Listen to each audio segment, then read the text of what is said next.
Today I'm going to take all of the Daniel Smith watercolors I've collected and put them together in the adorable ceramic mini palette by Etchr. I'll show you how I organized where to put everything and fill the tiny paint wells, swatching the colors as I go.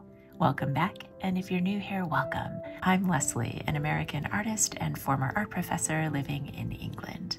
I recently made a video about all of my tiny palettes, and a few of you asked me about the Etchr Lab mini palette, and it just so happens that I was kindly sent one by Etchr Lab last year, and I never really used it, so I thought that this might be a good time to do that. The mini palette comes in this tin. It was created and designed by artist Stephanie Law and is produced by Etchr Lab. It comes in this nice little tin, and you can open it up. And then on the inside, she has a cute little design of a llama. And on the reverse side is a swatch sheet, which you could keep in the lid while you're painting to help you keep track of all the colors. There are also these nice pieces of felt that separate the two palettes, and I'll show you those. First, you have this tiny palette that has room for 37 colors. As somebody who prefers to work with a limited palette, 37 seemed kind of overwhelming, but I've since accumulated quite a few of the Daniel Smith colors, and I thought this would be a nice place to keep them all together so that if I wanted to try out different ones, I would have them handy in one place. And then there's another piece of felt and a second well that could be used for mixing. I plan to use it for mixing, but if somebody wanted to, they could also put colors in these wells as well. Etchr does make a smaller version of this, and on a practical level, that one might be worth checking out as well. So today I'm going to show you my colors and how I'm going to go about filling this and deciding what and where all of the colors can go. I find it a little bit overwhelming to look at all of these different spaces for colors, and it makes more sense for my brain if I look at the swatch sheet. And when I do that, I can see that there's a circle in the middle, and then it's more or less shaped like a pie. So you have a pie square here where you can put 6 colors, another one here for 6 colors, and so on. So there are 6 different pie slices where you can do a different collection of colors. This is designed as a travel set, and I'm not sure that I ever would take it for traveling, but it's nicely portable to take to an art group or to take on maybe a very long vacation where you're going to maybe have a hotel room or a B&B or someplace where you're going to be settled for quite a while. If I compare it to a standard watercolor tin, like this one that I often would bring on vacation, it's very comparable in weight as well as size. So you can see all of the colors fit in just over half, and then the mixing wells the same. They would be harder to clip to a palette if you were going to do plein air painting, but if you had a table available or you had maybe a picnic blanket and you had enough space available, this could work out quite well. You could even use the tin as a water pot if you wanted to, but you'd have to make sure to dispose of the water properly and dry it out before you put everything away. So let's look at all of the colors. My first foray into Daniel Smith paints was this Watercolor Essentials set that I purchased a few years ago. I liked it because it basically has a cool and a warm of each primary, and I thought that it would be a good introductory set, and it was. I started by putting all of the colors into this little palette, and I took this traveling with me a few times. And when I got my little mini palette, it seemed a natural selection to use these colors for that. But the mini palette comes with 2 extra colors, so I added 2 earth colors, a transparent red oxide and a transparent yellow oxide. And you can see all of the beautiful color mixes that I can get with that limited palette. I filled up these pans and these several times and completed all of the paintings in this sketchbook and other paintings as well, and I still have plenty of paint left over. The color selection that I can get from these is so pretty. And I like that they're a little bit muted and that I can also get some nice granulation with the colors. And so that's why I decided to invest in some more. If you've never used these paints and you'd like to try them, I really would recommend this set. It's not going to break the bank, and you can do anything that you'd want to do with them and see if you like them. The only downside is that the cooler yellow, the Hansa Yellow Light, is not as light fast as some of their other yellows. So whereas other ones get a rating of excellent, this one is only good. And that is a real bummer. So in this new set, I'm going to be exploring some other cooler yellows to see if I can find a suitable replacement. But at any rate, these 6 will be going in the new tiny palette. And so will the transparent red and transparent yellow oxide. Here is another color chart that I did with these, trying to make the colors a little bit brighter and darker. I have a few other Daniel Smith paints that I've accumulated over time, like the transparent red oxide and yellow oxide that I told you about. I also have a Payne's Gray, and this is the GRAY. They also have a Payne's Gray GREY, and that one has a little bit of yellow, but this one only has blue and black in it. I also have a yellow ochre, a buff titanium, and a quinacridone burnt orange. In total, I have 39 colors, so I've decided not to use the buff titanium. It has a cancer warning on it, so that's one reason, but mostly because I just don't really like to use opaque colors. And if I wanted to, I would probably choose to use some white gouache instead, so that one won't be in the palette. And I do have the quinacridone burnt orange in another set, so I'll be probably using that one. For Christmas this year, I got the Daniel Smith Primatek Set, and these colors are all made from genuine minerals. So I'm not sure how they'll mix with other colors, but some of these are quite beautiful and they'll be fun to explore with. And then I've also picked up 2 additional Primatek colors. I have the Hematite Burnt Scarlet Genuine, and that is the other one that I will not be putting in the palette. Not for any personal reason, just because I had to eliminate one and this one seemed most similar to some of the other colors that I wanted to use instead. And then finally, I have the Soda Light Genuine, which is a really pretty bluish gray color. I also got this Daniel Smith Angus McEwan Master Artist Set, and if you don't know who he is, you should check out his work. He's a Scottish artist and he does really beautiful paintings that are realistic and textured. And I really liked his color palette, so I thought it would be worth exploring these colors. And then I have these other colors that I also recently got, not for any reason other than that I wanted to try them. And I've swatched those out as well to help me kind of figure out where to put each color. Anyone who's ever bought a tube of paint knows that the color that's on the tube is not always similar to what you're going to get on paper. All right, let's get started with the fun part. Probably the biggest battle here was trying to figure out where I wanted to put each color. And initially I was thinking I would do the yellows in the middle, and then the reds and the oranges, and then the blues and violets and everything on the outside. But I thought that might actually make things a little bit more confusing to try to figure out where everything is. And so I grouped them into basic hues. So I have the yellows and reds, blues, oranges, violets, greens, etc., and tried to narrow things down that way.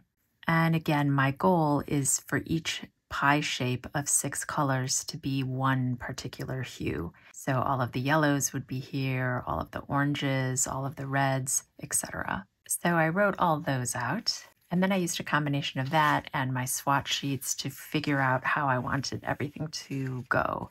And I wrote everything out here because I wanted everything to be a little bit easier when it comes to mixing and finding different colors. And because they're little tubes, I don't think I'm going to have any trouble getting them into the little wells, and I'll be using some toothpicks to help. So I've sorted everything out into the basic groups, and the Hansa Yellow Light will be going in the center. So let's get started filling the palette. So again, I'm starting with the Hansa Yellow Light, which is Pigment Yellow 3. It's a really pretty pale yellow color, and I love how it behaves in mixes. I love it in general. But again, the problem is that it's just not very light fast. And so by putting it in the center, I'll know that this is the one that I don't want to use in any permanent paintings that are going to see sunlight. And so from here, I'll be focusing on this pie shape for the rest of my yellows. And right next to the Hansa Yellow Light, I'll be putting the lemon yellow. And this color is Pigment Yellow 175, and it is a semi-transparent color. It looks very pretty. And again, it's probably the most similar to the Hansa Yellow Light. So I'm excited to see how it behaves in mixes. It's a little bit more of a warm yellow than the Hansa Yellow Light. It's still very pretty. And my method for putting these in there is to use the toothpick to spread the colors around so that they settle in nicely. And a lot of people ask about what happens if these dry or if they need to be covered up. And if you're not familiar with watercolors, these all will air dry eventually, but a few spritzes of water will be able to reactivate them. So I can see already putting it next to the Hansa Yellow Light that it's quite a bit warmer in comparison. So let's try the Bismuth Yellow next. This one is Pigment Yellow 184. It's also semi-transparent. And in my initial swatch, it seems to be a little bit more on the opaque side than the bismuth that I'm used to using. And yeah, I think this one is closer. And moving into some yellows that are a bit warmer is the India Yellow. And this one's from that Angus McEwan set. And it has two pigments, Pigment Yellow 97 and Pigment Yellow 150. And the initial swatch of this one leaves me a little bit uncertain. I don't really like it as much as the new Gamboge.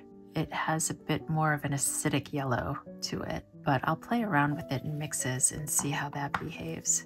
I generally like to stick with paints that are made from one pigment. And next is the new Gamboge, which also is made from two pigments. It is the Pigment Yellow 97 and the Pigment Yellow 110. I don't think I mentioned with the India Yellow that it was Pigment Yellow 97 and Pigment Yellow 150. So they both have Pigment Yellow 97, but this one has Pigment Yellow 110 instead. And I have used this one quite a bit and I really like it. It's such a pretty yellow, it's almost like an orange. Next is the Transparent Yellow Oxide, which is an earthy yellow. It's made with Pigment Yellow 42, and this one is transparent, and it's really nice in mixes. I would normally put this in more of an earthy yellow category, but I have an overabundance of earthy yellows and reds and browns that I want to try out, so I had to be a little bit creative about how I placed everything. And again, this isn't set in stone. If I at any time want to replace anything, I can use it up and do that. And for the last of my yellow pie shaped, I have the French Ochre. And this is similar to the yellow ochre, but it's transparent, whereas the yellow ochre is semi-transparent. And it's made with Pigment Yellow 43. And again, this is veering on the side of an earthy yellow, but I still think it belongs in this little section. And for this next section, I'm going to move into the more earthy colors, so the earthy yellows, oranges, and reds. And to start it off, I'm going to use the yellow ochre. And this is similar to the French ochre. It's also made with Pigment Yellow 43, but this one is semi-transparent. And it will be interesting to see the differences that each has in mixes. One tip that I will give you for filling these is when you're opening your paint, don't open it over the palette. I made that mistake with the Transparent Yellow Oxide, and I got a little dried paint flakes in some of the other wet colors, so I had to do a little bit of damage control. So open them away from the palette. And this one is a little bit darker also than the French ochre, which makes sense since the French ochre is transparent. I really like to add yellow ochre with like a cerulean blue or a phthalo blue and make a really pretty mix for the reflections that you see in windows. And it can make some nice greens also. And next is the Quinacridone Burnt Orange. It's the only pigment that's made with a pigment orange, which is Pigment Orange 48. And this one is also transparent. I know other artists really love this color, so again, this is going to be an interesting one to explore in landscapes. And I have a few tubes of it, so I really do hope I like it. And then I have a raw sienna. I'm used to working with raw siennas that are made with Pigment Red 101, but this one is actually made with Pigment Brown 7, so I'm not sure I'll like it as much. But this is also a color that I love to mix with different blues for really beautiful greens in landscapes. And I'm interested to see if the Daniel Smith functions the way the ones with PR 101 do. And finally, I have Transparent Red Oxide. I started using Transparent Red Oxide instead of Burnt Sienna a few years ago after reading Richard Schmid's book, Alla Prima. And he talks about the transparency of it compared to Burnt Sienna. They're both made with Pigment Red 101, but the transparent red oxide, it just has a vibrancy in its transparency that it's really unmatched when you compare it to a burnt sienna. And then I have this English Red Ochre, which is also a Pigment Red 101, and it's also listed as being transparent, although it felt a bit more on the semi-transparent side when I swatched it.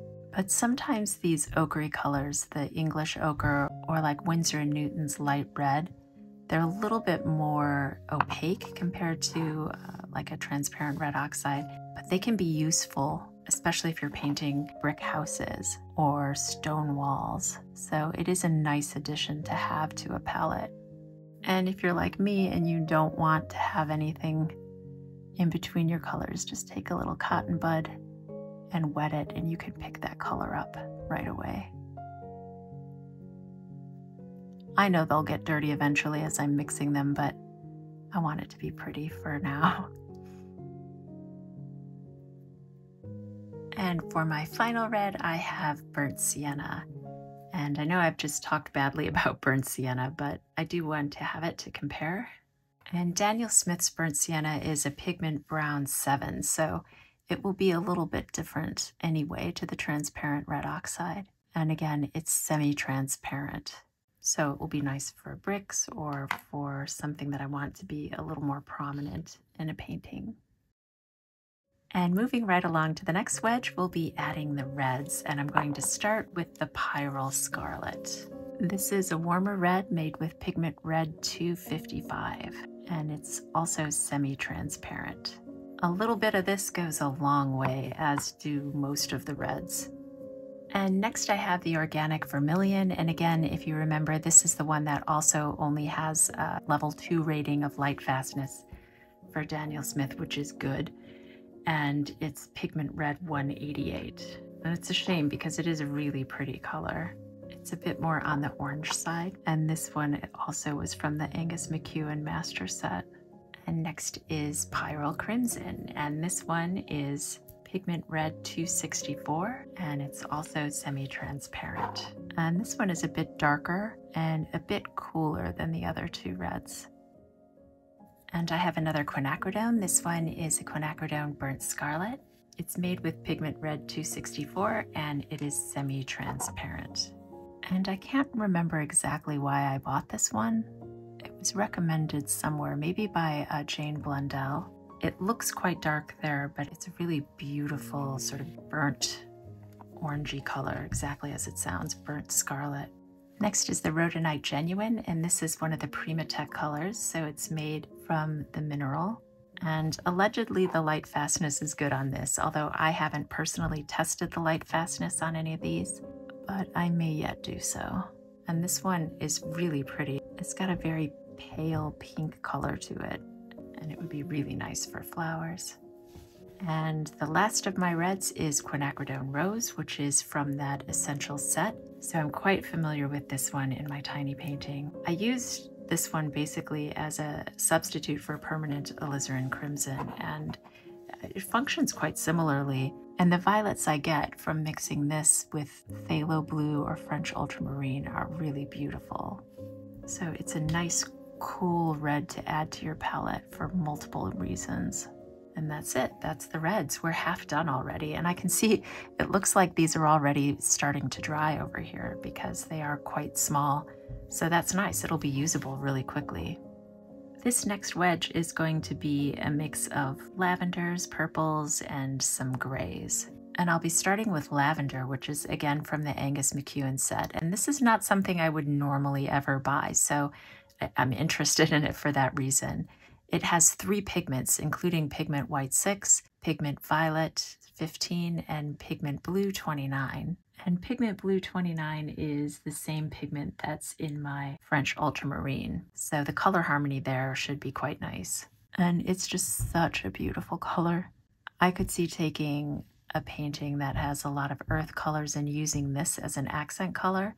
And I think it would be quite striking, especially if you thinned it down and did some glazes with it. And this is another one that's listed as semi-transparent, but I think that that white added to it makes it behave a bit more like an opaque color. And 4 of the colors in this pie shape are going to be the Primatek Colors, so they're going to be made from the genuine minerals. And so the next is the, I don't know how to say it, I say Piemontite, but it might be Piemontite Genuine. And it's almost more of a brown color, but it has a violet tint to it, so I needed to put it somewhere and I had a space in this little section, so I thought I'd add it here. I like the granulation that comes with these Primatek colors, and I'm curious to see how they mix. And the next Primatek color is this Amethyst Genuine, and I absolutely love this color. The thing that I really like about it a lot is that it has a natural sparkliness to it that comes from the amethyst. If you have ever looked at an amethyst crystal or stone and you put it to the light, you can see little sparkles. And when I paint with this color, the sparkles actually show up. It's really subtle. I'm not sure if the camera really picks it up, but when it dries, it has that glistening look to it, and I just love that. And the next Primatek color is the Hematite Genuine. And this one is almost like a graphite color. It also feels really dry as I paint with it. And I'm not sure how much I'd really like it, but I'll need to use it more to really get a sense for how it functions in a painting.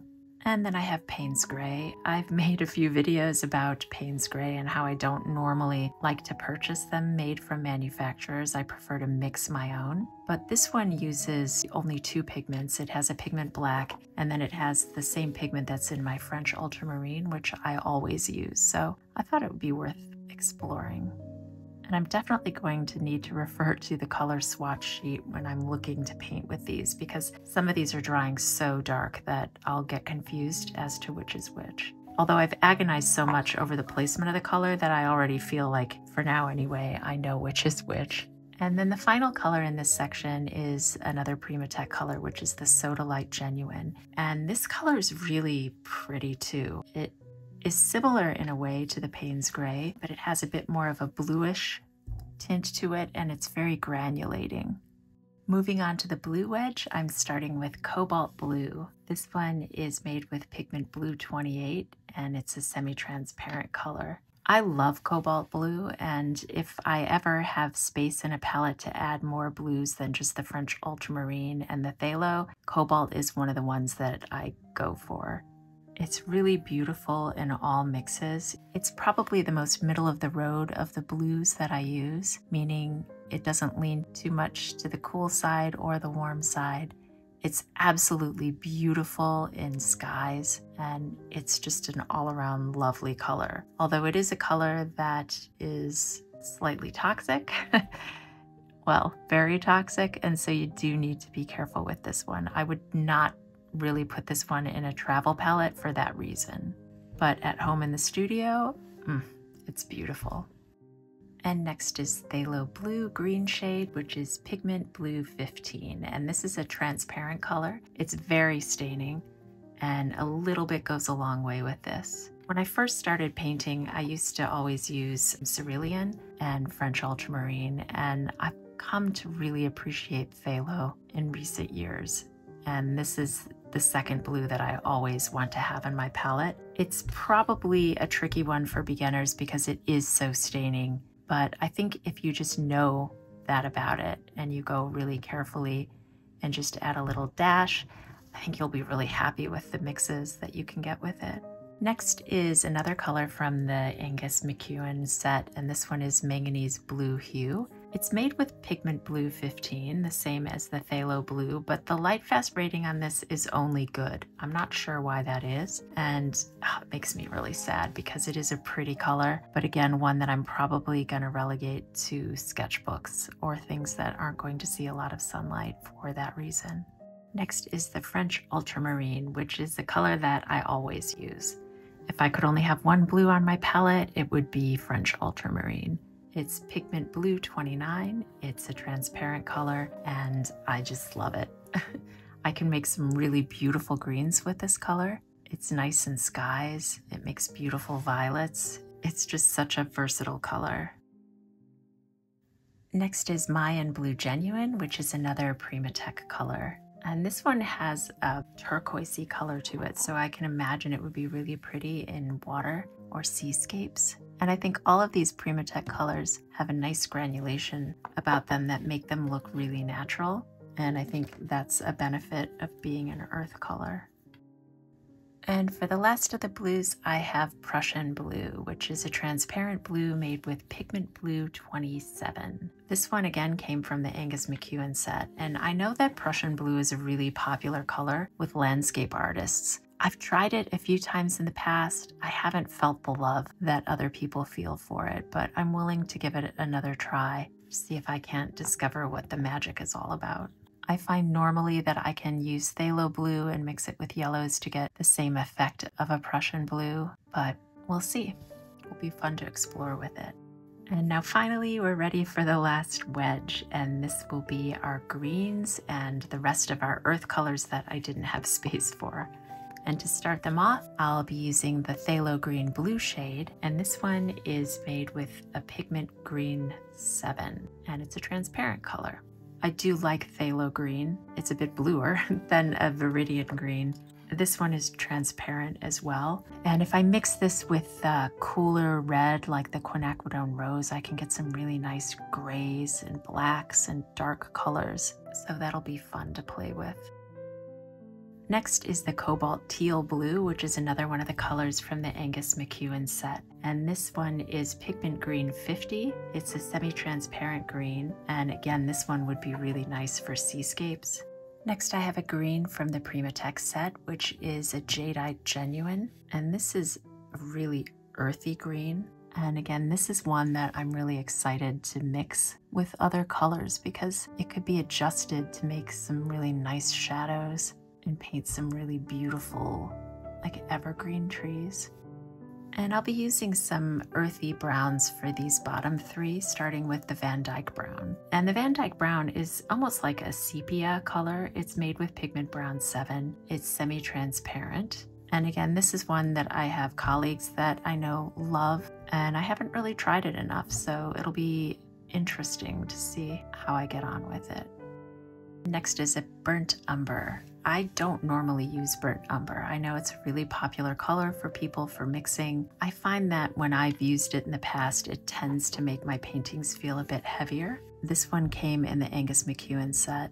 It also came in a recent set that I got, an M. Graham landscape set. And because I had it and was using a painting with that set, I rediscovered how it could make some really beautiful shadows by mixing it with French ultramarines. So maybe I'll like it if I use it sparingly, but in general I find that I can get the same effects with the transparent red oxide, and I prefer the transparency of that color. And we have one left. This one is also a pigment brown 7, and it is raw umber. It's also semi-transparent. It's interesting to me how manufacturers can take the same pigment and make multiple colors with it, and they all look slightly different, because making a color has to do with more than just the pigment. It has to do with the way it's manufactured, how finely the pigments are molded, where they're sourced from, etc. And there we have it.